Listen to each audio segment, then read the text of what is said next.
भारत की विदेश नीति के स्पोक्सपर्सन अब मार्को रूबियो बन गए हैं। इससे बड़ी दुविधा देश के लिए और क्या हो सकती है। इस वीडियो को जरूर देखिएगा। है मोदी जी इस पर कोई कुछ क्यों नहीं बोलते, और अब उसकी असलियत समझ में आ गई कि पाकिस्तान मध्यस्थता कर रहा है, लेकिन मोदी जी को या मोदी सरकार को इससे कोई भी दिक्कत नहीं है। ये बात मैं अपने मन से नहीं कह रही हूं, ये बात खुद जो ट्रंप के विदेश मंत्री हैं मार्को रूबियो, जो इस समय भारत के दौरे पर है, उन्होंने कहा है। अब आपको मैं एक स्क्रीनशॉट दिखाती हूं और उसके बाद दिखाऊंगी कि मार्को रूबियो ने क्या कहा। स्क्रीनशॉट दिखाइएगा उस खबर का। ये देखिए, Rubio says India's concerns over Pakistan are focused on terror groups, not Iran mediation role। यानी कि ठीक है, उनको इससे प्रॉब्लम है कि टेरर कैंप्स पाकिस्तान चलाता है, लेकिन भारत को इससे कोई दिक्कत नहीं है कि वो ईरान युद्ध में मध्यस्थता कर रहा है। अब एग्जैक्टली दिखाते आइए मार्को रूबियो ने क्या कहा है। इसको एक ग्राफिक प्लेट के जरिए आपको बताते हैं उनका कोट, उन्होंने एग्जैक्टली क्या बोला है रिपोर्टर से बात करते हुए। ये देखिए मार्को रूबियो ने क्या कहा रिपोर्टर से। India has consistently highlighted the presence of armed terrorist groups operating from Pakistani territory that target the country. They are always concerned about, obviously, India is always pointing to the fact that there are armed terrorist groups operating from Pakistani territory that target India. They are always concerned about that. However, India did not raise objections regarding Pakistan's role in facilitating or mediating discussions related to Iran. अस्सलाम वालेकुम दोस्तों, Marco Rubio ने भारत में खड़े होकर भारत को नीचा दिखाया है पाकिस्तान के सवाल पर। दोस्तों उनसे सवाल हुआ था तो उन्होंने जवाब दिया कि जो भारत का कंसर्न है, उन्होंने नहीं कहा कि अमेरिका इसको मानता है नहीं मानता। उन्होंने कहा कि भारत का जो कंसर्न है वो पाकिस्तान पर सिर्फ और सिर्फ टेरर ग्रुप पर है। जहां तक पाकिस्तान की बात है, पाकिस्तान मीडिएशन कर रहा है ईरान और अमेरिका के दरमियान, तो इस पर भारत को कोई एतराज नहीं है। और दोस्तों भारत जो पाकिस्तान की एक एक कामयाबी पर अपने मुल्क में दोस्तों हंगामा खड़ा कर देते हैं। पाकिस्तान थोड़ा सा ऊपर जाता है तो इनके मुल्क में इतना बड़ा हंगामा हो जाता है कि ये आखिर हुआ कैसे है, हम आखिर कहां फेल हो गए। जबकि भारत ऊपर जा रहा है। आप देखें तो कितनी बड़ी इन्वेस्टमेंट आई है एआई की फील्ड में। कभी किसी एक पाकिस्तानी ने कहा कि ये हमारी नाकामी है? किसी ने नहीं कहा, क्योंकि हम तो देखते ही नहीं है। लेकिन दोस्तों अगर पाकिस्तान में कुछ भी कामयाबी होती है, कुछ बड़ी फैक्ट्री आती है, कुछ बाहर की बड़ी इन्वेस्टमेंट आती है, तो ये अपनी उसे बहुत बड़ी हार समझते हैं। और पाकिस्तान को देखें कि दुनिया की सबसे बड़ी सुपर पावर अमेरिका और दोस्तों ईरान के दरमियान मीडिएशन कर रहा है। अभी आपको पता है कतर में मीडिएशन पाकिस्तान ही कर रहा है सिर्फ और सिर्फ। इस बार ये होगा कि कतर में होगी। पाकिस्तान ईरान पर दबाव बनाकर रखा हुआ है और साथ में अमेरिका पर भी दबाव बनाकर रखा हुआ है। लेकिन आपको पता है सुपर पावर है, वो गलतियां भी करता है और दोस्तों वो अपनी मनमानी भी करता है। उसके बावजूद पाकिस्तान ने वहां पर मुज़ाकरात शुरू करवा दिए। ये पाकिस्तान की बहुत बड़ी ताकत है जिससे भारत जला हुआ है। और दोस्तों मार्को रूबियो ने वहां पर भारत में खड़े होकर भारतीयों को औकात दिखा दी है कि आपका मुल्क जो है ना, वो इस बार पाकिस्तान की मीडिएशन पर कुछ बोल नहीं सकता और ना ही बोल पाएगा। Pakistan's role in facilitating or mediating discussions related to Iran. इसका मतलब क्या है? इसका मतलब यह है कि भारत में मोदी जी ये कहेंगे कि हम विश्व गुरु हैं, लेकिन अगर पाकिस्तान एक लीड रोल में और अपना ईरान युद्ध में वो मध्यस्थता कर रहा है तो उससे मोदी जी को कोई दिक्कत नहीं है। तो ये विश्व गुरु का जो पूरा नैरेटिव है, क्या ये ढोल फट चुका है? ये एक पहला सवाल है। इसका सबूत सामने मार्को रूबियो ने दे दिया। मार्को रूबियो ने कह दिया कि मोदी जी को ईरान युद्ध में अगर पाकिस्तान मध्यस्थता कर रहा है तो इसका कोई उनको प्रॉब्लम नहीं है, ना उन्होंने कोई ऑब्जेक्शंस रेज किए। आज एक सवाल इस कार्यक्रम के माध्यम से खड़ा करना चाहते हैं कि आखिर आज मोदी जी को इससे प्रॉब्लम क्यों नहीं थी? मोदी सरकार के दिमाग में क्या चल रहा था? क्या उन्होंने कह दिया कि भाई ठीक है, हमारे देश में वो आतंकवाद ना करें, इसके बाद वो जो भी करें हमें इससे प्रॉब्लम नहीं है?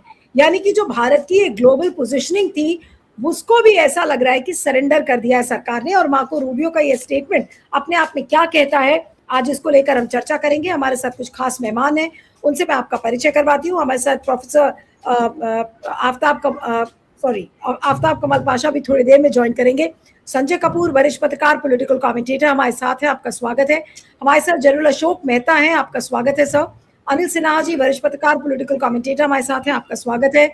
कमल कृष्ण राय साहब हैं, इलाहाबाद हाईकोर्ट के अधिवक्ता, हमारे साथ, आपका स्वागत है। और Siddharth Sharma independent media analyst भी हमारे साथ हैं, आपका स्वागत है।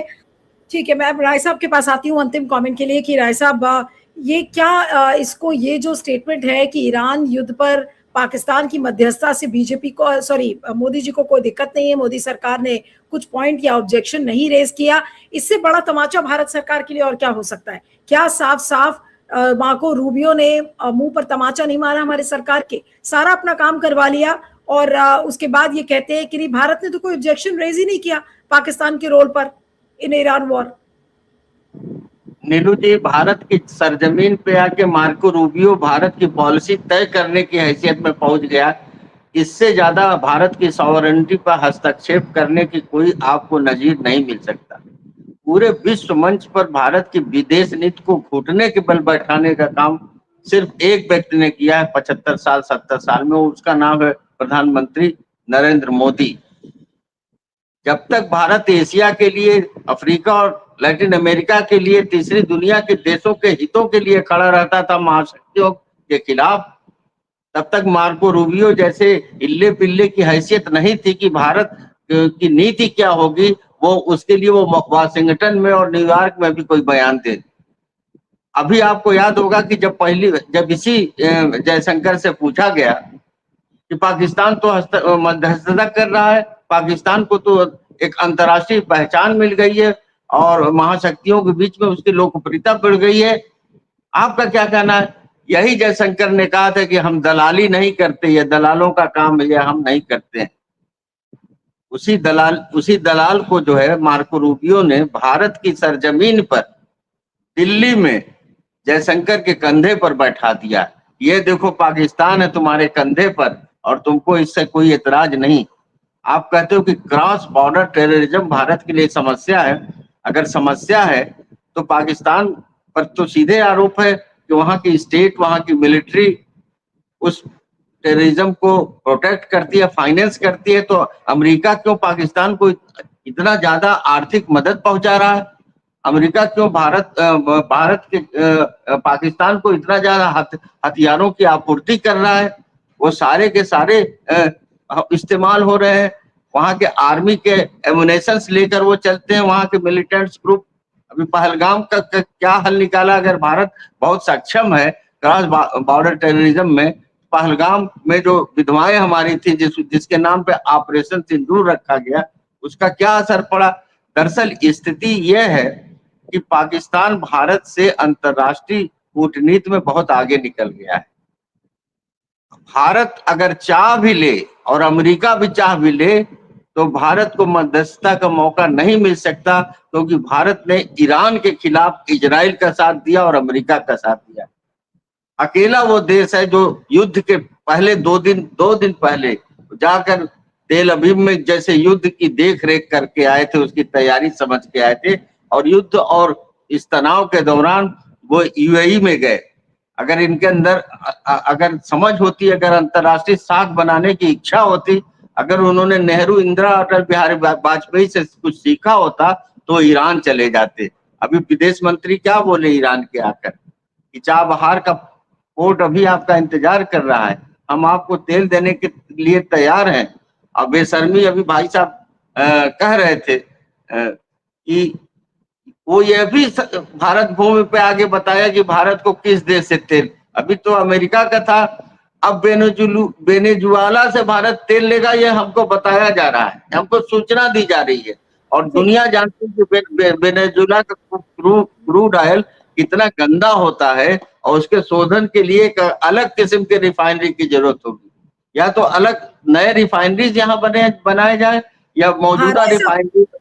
हाँ राय साहब, थोड़ा जल्दी वाइंड अप कर लीजिएगा क्योंकि 1 बजे अगला लाइव लगा हुआ है। बस जी मेरा हो गया जी।